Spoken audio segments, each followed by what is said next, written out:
ጤና ይስጥልኝ። እንደምን ዋላችሁ? ዛሬ የምንነጋገርበት ርዕስ ስልታዊ መሪነትና ራዕይ ስትራቴጂክ ሊደርሺፕ ላይ ሀሳብ እንለዋወጣለን፣ እንማማራለን። ዋነኛው የማሳመን ጥበብ ነው። ይሄ ፐርሱሲቭ ኮሚኒኬሽን የምንለው መሪ ሰዎችን በሀሳብ ማሸነፍ መቻል አለበት ተብሎ የሚታሰበው ሊደርሺፕ ኢዝ ኦል አባውት ኢንፍሉዌንስ። ታሪክን መጠቀም ማለት ስቶሪ ቴሊንግ ሊሆን ይችላል። እንዴት ተጽዕኖ እንደሚፈጥር ግን ማብራራት ይሄ ዋነኛው የመሪ ተግባር ነው። ተጽዕኖ ስንል ፖዚቲቭ ኢንፍሉዌንስ ነው እንጂ ኔጌቲቭ ኢንፍሉዌንስ ወይም ተጽዕኖ መጥፎ የሆነ ተጽዕኖ ፈጣሪነት ሳይሆን በጎ ተጽዕኖ ፈጣሪ መሆን ነው መሪነት። ስለዚህ ለውጥን እንዴት ነው የምንመራው? እንዴት ነው መሪ ሆነን how can we lead changes የሚለው ላይ ሀሳብ እንለዋወጣለን። ሰዎች ለውጥን ይፈራሉ አብዛኛው። መሪው ለውጡን ለምን እንደሚያስፈልግ እንግዲህ ለምን የሚለውን በማስረዳት ቡድኑን ወይም በስሩ ያሉትን ሰራተኞች በድፍረት ይዞ መጓዝ አለበት። ይሄ ዋነኛው የመሪነት ተግባር ነው። ሌላው ይሄ የአእምሮ ጥንካሬ ሪዚሊየንስ የምንለው ዋነኛው የመሪነት ጥበብ ውስጥ መኖር ካለበት አንዱ ነው። መሪነት በብቸኝነት መንገድ ላይ መጓዝ ነው። ጭንቀትን እንዴት መቆጣጠር እንደሚቻል፣ ለቡድኑ የተስፋ ምንጭ መሆን እንደሚቻል ይህን ሁሉ መተንተን ማስረዳት እንግዲህ ዋናው የአእምሮ ጥንካሬ የሚፈልግ ጉዳይ ነው። ስለዚህ መሪ ስንሆን በርካታ ውጣ ውረዶች ሊኖሩ ይችላሉ። እሱን ሁሉ የማለፍ ጥበብን ማዳበር ዋነኛው ተግባር ነው። የመሪነት ዋናው ተግባር ደግሞ ሌላው ተተኪ መፍጠር ነው። የሰክሰሽን ፕላን ያስፈልገናል።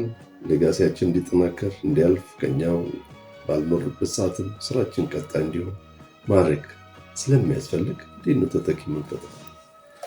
ትክክለኛ መሪነት የሚለካው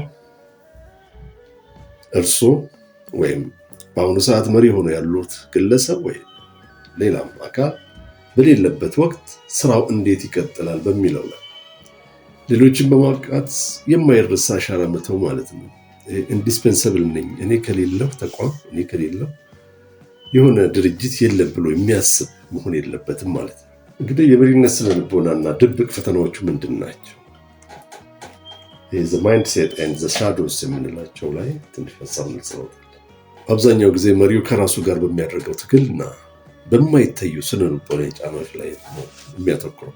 ከነዚህ አንዱ ይሄ የደግነት ወጥመድ የምንለው ይሄ ሻዶው ኦፍ ናይስ ሊደር የምንለው ሰው ለመውደድ ብሎ ግጭቶችን የሚሸሽ መሪ ድርጅቱን እንዴት እንደሚያፈርስ፣ ይሄ በይሉኝታ የተሸበበ ሁሌም ተመስጋኝ ለመሆን መሪ ሲሆን እንዴት ድርጅትን እንደሚያፈርስ፣ ሰው እንዲወድህ መፈለግህ መሪነትን እየገደለው ሊሆን አይገባም ማለት ነው። ሚንስ ሰው እንዲወድህ መፈለግ ጥሩ ቢሆንም መሪነትን ግን እየገደለው ነው ወይስ እየገደለው አይደለም? ይህ መፈተሽ ያስፈልጋል። የመሪነት ብቸኝነት ወይም ሎንሊነስ አት ዘ ቶፕ የሚባሉ ሀሳቦች ላይ ትንሽ ሀሳብ መስጠት ያህል፣ መሪው መፍትሄ ሲያጣ ለምን ይናገራል? መሪው መፍትሄ ሲያጣ ለማን ይናገራል? የአእምሮ ጫናና ጤናስ ላይ እክል ያመጣበት ይሆን? ሁሉ መፍትሄ ከአንተ ሲጠብቅ አንተ ማን ትጠይቃለህ? ይህ እንግዲህ ዋናው በመሪነት ስራችን ላይ ከሚያመጡብን የመሪነት ብቸኝነት ችግሮች አንደኛው። ለምን ሁሉም መፍትሄ ከአንተ ይጠብቃል፣ አንተ ግን ማን ነው የምትጠይቀው? ሁሉንም አውቃለሁ ባይነት ዘ ዴዝ ኦፍ ዘ ኤክስፐርቲስ የምንለው እሱ ችግር አለብን። በአሁኑ የቴክኖሎጂ ዘመን አላውቅም ማለት ጥንካሬ ስለመሆኑስ ምን ያህል እናውቃለን? ለምሱ ላይ እናውቃለን ከኛ በላይ የምንል አላውቅም ማለት የብልህ መሪ ምልክት መሆኑንስ ምን ያህል ተረድተናል? ስለዚህ ነው እንግዲህ የውሸት በራስ መተማመን ይሄ ኢምፖስተር ሲንድሮም የምንለው እንደ በሽታ የሚቆጠር የሚያጠቃ ብዙ መሪዎች ብቁ አይደለሁም የሚል ፍርሃት እንዳለባቸውና እንዴት እንደሚወጡትስ የማሰብ ስራ ላይ ምን ያህል ናቸው? መሪነትን እየተጫወትክ ነው ወይስ በትክክል እየመራህ? ፖዚሽኑን ሰልጠህ ነው ወይስ በእውቀት እያካሄድከው? ይሄ ነው እንግዲህ በውሸት በራስ የመተማመን የምንላቸው በሽታዎች የሚመጡት ኢምፖስተር ሲንድሮም ነው። አንዳንድ አጋጣሚዎች መሪ ያደርጉናል። ከዛ በኋላ ምን ያህል ራሳችን ለማብቃት እየሰራ ነው? እሱ ላይ ዋናው የኛ ስራ እንግዲህ መሆን ያለበት የውሸት በራስ መተማመን እንዳይኖር ራሳችን ሁሌም አፕዴት ማድረግ የማብቃት ስራ መስራት ያስፈልጋል ማለት ነው። ሌላው ይሄ የቡድን ባህልና ይሄ ታብ ጉዳዮች የምንላቸው ቲም ካልቸርስ ኤንድ ታብስ በቢሮ ውስጥ ማንም የማይናገራቸው ግን ተጽዕኖ ያላቸው ጉዳዮች ምንድን ናቸው? ታቡ የምንላቸው ይሄ ተቃውሞ ማበረታታት፣ ይሄ ማይክሮ ሪቪሌሽን የምንለው ይሄ ማለት እሺ የሚሉን ሳይሆን አይሆን የሚሉን ሰዎች ማሳደግ ላይ ምን ትመስላለህ? ምን ትመስላለሽ? እንደ መሪ ጎሽ ጎሽ የሚሉ የሚያሞጋግሱንን ነው ወይስ እሺ የማይሉን ኖ የሚሉ ሰራተኞቻችንን እንዴት ነው የምናሳድጋቸው? እንዴት ነው የምናያቸው? ሁሉም ሰው እሺ የሚል ከሆነ አደጋ ላይ ነው። እደግመዋለሁ። ሁሉም ሰው በመሪነት ላይ ያለን ሁሉም ሰው እሺ የሚለን ከሆነ ማንም ነው የማይለን ከሆነ አደጋ ላይ ነው። ስለዚህ ይሄ ቀይ መብራት ነው ማለት ነው።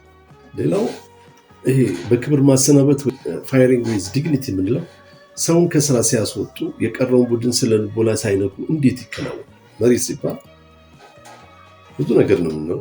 እንቀጥራለን፣ እናሰናበታለን፣ እንመራለን፣ እናስተምራለን፣ ኮች እናደርጋለን፣ ሌላም ስራ እንሰራለን። በዚህ መሀል ደግሞ በጣም የከፋ ነገር ሲመጣ ህጉን ተከትለው ከስራ የምናሰናበትበት ጉዳይም ይኖራል። ስራውና ስንብት መንገድ ስለ ማንነት ብዙ ስለሚናገር ማለት አንድ ስራ ወይም አንድ ሰራተኛ ስናሰናበት የምናሳያቸው ድርጊቶች፣ ተግባራት ማንነታችን ስለሚናገር እዛ ላይ በክብር ማሰናበት በጣም በጣም ዋና ፋይሪንግ ዊዝ ዲግኒቲ የምንለው ይሄ ነው እና የዝምድናና የጥቅም ትስስር ይሄ ኔፖቲዝም የምንለው ሜሪት ኔፖቲዝም ቨርሰስ ሜሪት እንዴት ነው?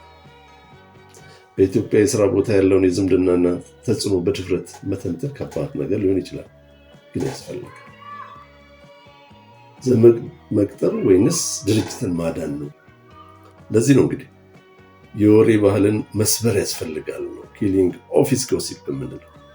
የቢሮ እየዞሩ ወሬ የሚያመላልስ ስራችን የሚያደናቅፈውን ነገር ሁሉ እሱ መስበር ማስወገድ ያስፈልጋል።